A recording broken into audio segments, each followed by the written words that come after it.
Bueno, seguimos con el capítulo de Auerbach, la mansión de la mole. Pasamos a la parte más importante para nosotros al interior de la unidad, que tiene que ver con el abordaje que hace Auerbach sobre Madame Bovary de Flaubert, ¿no?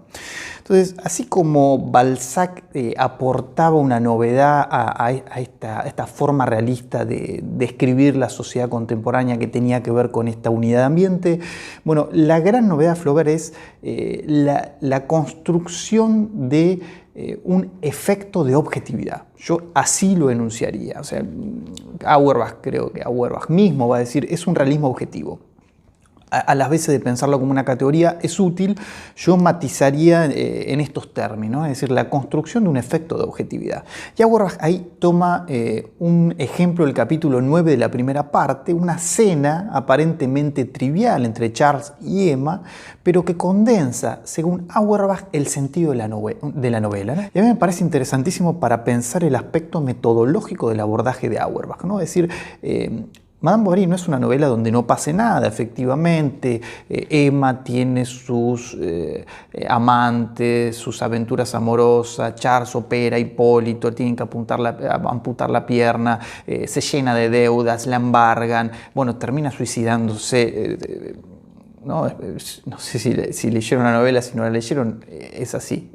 Lamentablemente, en este nivel y en este punto hay que empezar a leerlas desde el comienzo. Es indefectible hacer algún tipo de spoiler. Ahora, entonces, quiero decir, pasan cosas, no es una novela sin acción. Ahora, el momento que recorta Auerbach y que dice, acá está condensado el sentido de la novela, es una escena que para cualquier otro lector hubiese sido una escena de relleno. Una cena, porque están cenando, y una escena, ¿no? Es una escena de relleno completamente. Bueno, no, Auerbach dice, no, cuidado, esto que es aparentemente secundario, acá está condensada la novela, ¿no? Entonces, fíjense, yo les diría que lean toda la página 455, sobre todo este párrafo del medio, que empieza: el pasaje mismo nos muestra un cuadro, el hombre y la mujer juntos a la hora de la comida. Esta es la escena de Flaubert, una escena magistralmente construida y que termina el párrafo de Auerbach, dice, sería totalmente distinto si él fuera también distinto. Todo ese párrafo, ustedes fíjense cómo Auerbach analiza la estructura narrativa en general, pero también la estructura sintáctica en particular de determinados elementos, donde él encuentra que está condensado el sentido del texto, ¿no? Es decir, el gran tema del texto. Dice, por ejemplo, ahí por la parte del medio del párrafo dice: las primeras palabras del párrafo, pero fue especialmente a la hora de la comida que no pudo soportarlo más, señalan el tema y todo lo que sigue no hace sino desarrollarlo. Dice, no solo los detalles ligados a dans y a bec, es decir, a en y con, ¿no? A estas preposiciones que van describiendo el ámbito, constituyen por su hacinamiento de circunstancias incómodas un comentario a ella no pudo soportarlo más, sino que también la frase siguiente, que habla del asco que le producen las comidas, se ajusta por su sentido y su curso rítmico a la intención principal. Cuando más tarde dice Charles tardó en comer, se trata gramaticalmente de una nueva frase y rítmicamente de un desarrollo nuevo, pero también hay una reanudación, una variante del motivo principal, etcétera, etcétera, ¿no? Digo, fíjense, al principio el recorte que hace, esto que yo le decía hace un rato, recorta esta escena que nosotros la hubiésemos pasado completamente de largo, y después el nivel de análisis que tiene Auerbach para pensar, más allá de que nosotros nos perdamos finalmente de estas cuestiones sintácticas, porque lo trabaja obviamente sobre el texto original que está en francés, pero estas oraciones dice, bueno, acá está el gran problema de Madame Bovary, esta repulsión que siente frente a la comida, frente a la cena con Charles, es una repulsión existencial, ¿no? Hay un asco ahí que no tiene que ver solamente con la comida que le están sirviendo, con la forma de comer que tiene Charles, sino con esta existencia media, de clase media, burguesa. Emma aspira a ser una princesa de castillo, ¿no? Entonces se fija a partir de estas oraciones y va viendo gramaticalmente cómo estas oraciones van derivando en temas secundarios y cómo estos temas secundarios se ramifican y ocasionalmente vuelven a contener a este tema principal del texto, que tiene que ver con este hastío profundísimo de Emma Bovary. ¿no? Este hastío que aparece en un momento trivial, en un momento donde no está pasando nada. Y que por eso es particularmente relevante, ¿no? Este aburrimiento que tiene Emma y que se ve reflejado en este momento chato es un aburrimiento constitutivo del gran problema filosófico que trae aparejado y que no tiene solución virtualmente, y lo vamos a ver al interior de ese argumento donde efectivamente pasan un montón de cosas, ¿no? Ahora bien, para pensar esta novedad que recién decíamos que tiene que ver con el carácter objetivo del realismo de Flaubert, fíjense lo que dice Auerbach en la página 456. Dice, ella tiene desde luego este sentimiento, ¿no?, de hastío, pero si hubiera de expresarlo no lo haría así. Para llegar a esta fórmula se refiere a la manera en que lo expresó el narrador a unos momentos precedentes. El narrador dice, toda la amargura de la existencia parecía estar servida en su plato, ¿no? Dice, bueno, Emma jamás lo diría así. Entonces dice, para llegar a esta fórmula, a Emma le faltan la agudeza y la tranquila honradez del autoexamen. Cierto que no es la existencia de Flaubert, sino la de Emma la que está contenida en estas palabras. Flaubert no hace más que dar madurez al material que ella le ofrece en su plena subjetividad para que pueda hablar. Si Emma pudiera hacerlo por sí misma, ya no sería lo que es, se emanciparía de sí misma y estaría salvada. De esta manera no solo ve ella, sino que es también vista en su ver y por consiguiente juzgada por la mera exposición de su existencia subjetiva, por medio de las pruebas de su propia sensibilidad, ¿no? Auerbach nos dice, nosotros no solo vemos a través de Emma en estas panorámicas que hace Flaubert con Madame Bovary. Fíjense que hay unos recorridos como de cámara. De hecho, la novela empieza desde la perspectiva de Charles, ¿no? Empieza en primera persona, un compañero de Charles que empieza a describirnos toda la historia de este personaje bastante mediocre, y estamos viendo a través de los ojos de Charles y luego pasamos a ver a través de los ojos de Emma, y así vamos a pasar a ver a través de ojos de distintos personajes. Entonces dice, no solo vemos a través de Emma cuando la novela enfoca a partir de su perspectiva, sino que la vemos a Emma mientras ve, ¿no?, a partir de una serie de recursos técnicos. Esta lectura de Auerbach es muy delicada, ¿no?, en algún punto, ¿no? Y lo que hay al interior de poner la cámara un poquito más atrás que en la posición subjetiva de Emma es la posibilidad de generar esta ilusión de objetividad. Ahora, al amparo de esta objetividad están presentes los dos signos característicos del realismo moderno.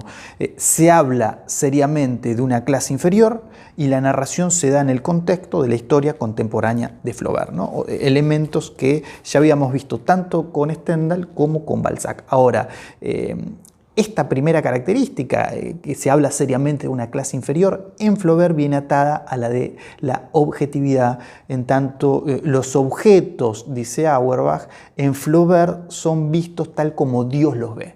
Entonces no existen temas altos ni bajos. El escritor debe imitar la creación en mayúscula, ¿no? Es decir, no hay teoría de los niveles. Otra vez, la teoría aristotélica de los niveles queda completamente desdibujada. Esto, decía yo, es una construcción, ¿no? Por eso yo matizaba la idea de decir que el realismo es un realismo objetivo, aunque lo acabo de decir de la mano de Auerbach, ¿no? Pero lo que a mí me gusta más enunciarlo de esta manera, lo que hace Flaubert es construir la ilusión de este efecto de objetividad, ¿no? Un poco de la mano de Barthes lo dice ahí en algún texto teórico, dice la objetividad es un sistema imaginario. Bueno, lo que hace Flaubert es construir técnicamente este sistema de manera que nosotros tengamos este efecto de acceso a determinados procedimientos, procesos y objetos que se nos aparecen de manera objetiva.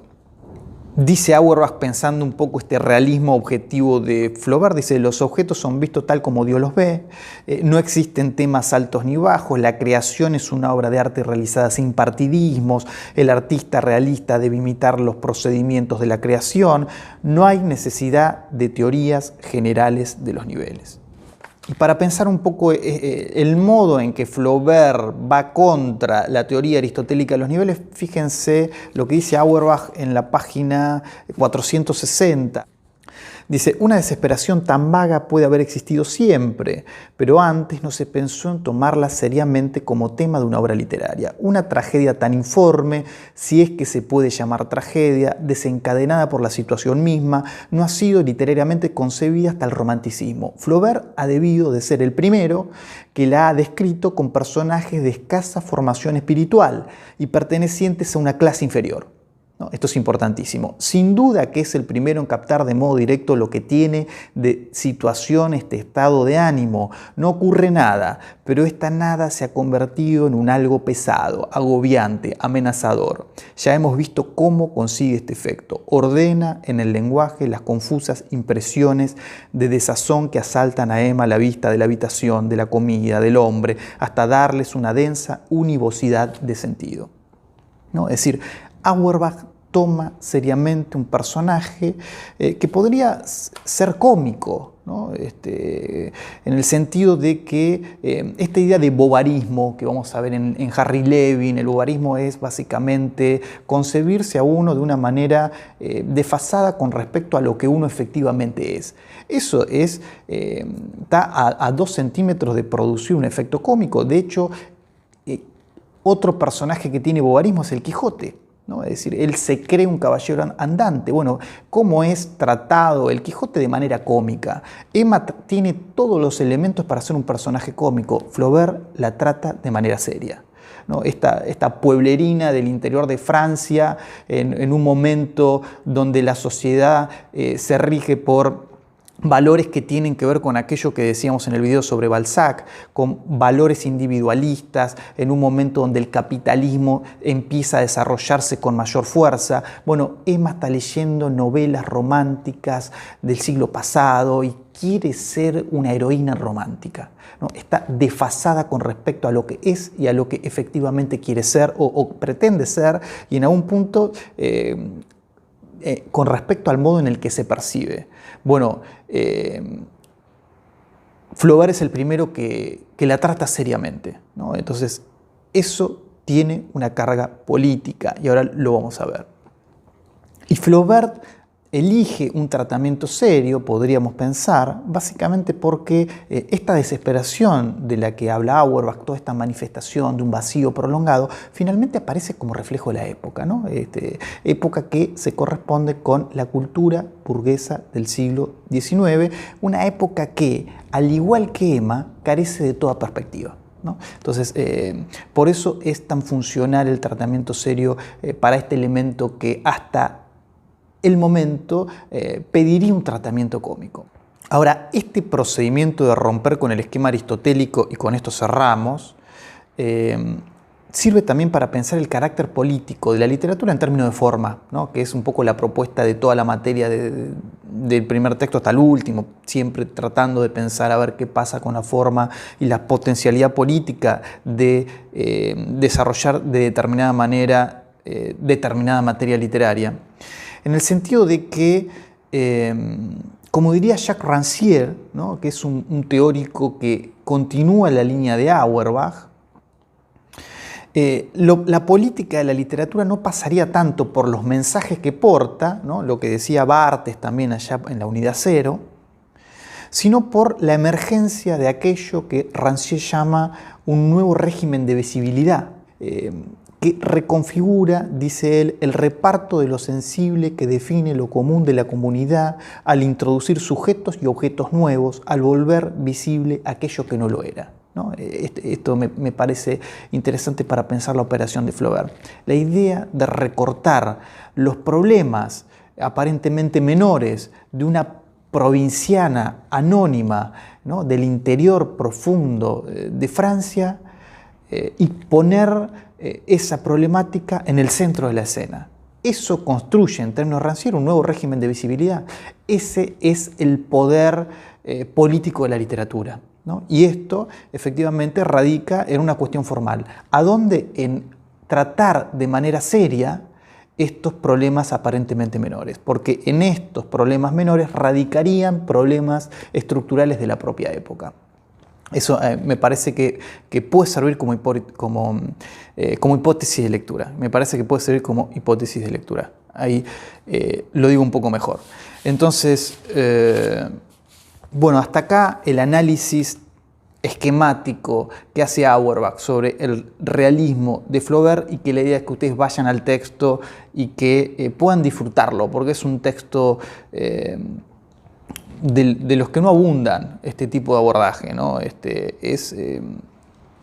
A quien le interese el problema, a quien le interese la teoría, la crítica, la literatura, yo entiendo que puede ser pesado, nuestro trabajo en algún punto tiene cierta carga, ¿no? Entrar a textos densos, duros, largos, con cierta extensión, pero yo creo que en algún punto y en algún nivel debería darle ganas de leer el libro completo, ¿no? Es decir, si hace este análisis en semejante nivel con respecto a estos autores de esta corriente, de este momento histórico en particular, bueno, interesaría ver todo el despliegue completo, ¿no? A partir del Nuevo Testamento hasta Proust, y sobre todo ver estas gracias metodológicas. Auerbach es un teórico y crítico que tiene gracias metodológicas. Eso me parece a mí. Sobre todo lo podemos ver en ese recorte. Es decir, en esa cena entre Charles y Emma está la cifra de la novela de Flaubert. Cena que nosotros pasamos por arriba, ¿no? La pasamos, un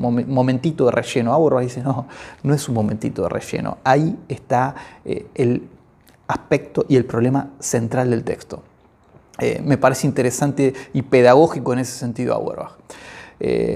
Así que bueno, clase que viene cerramos con los abordajes en torno a Madame Bovary a partir del texto de Harry Levin, el apartado, no vamos a leer un capítulo entero, sino un apartado que se llama El Quijote femenino, ¿no? Emma Bovary, El Quijote femenino.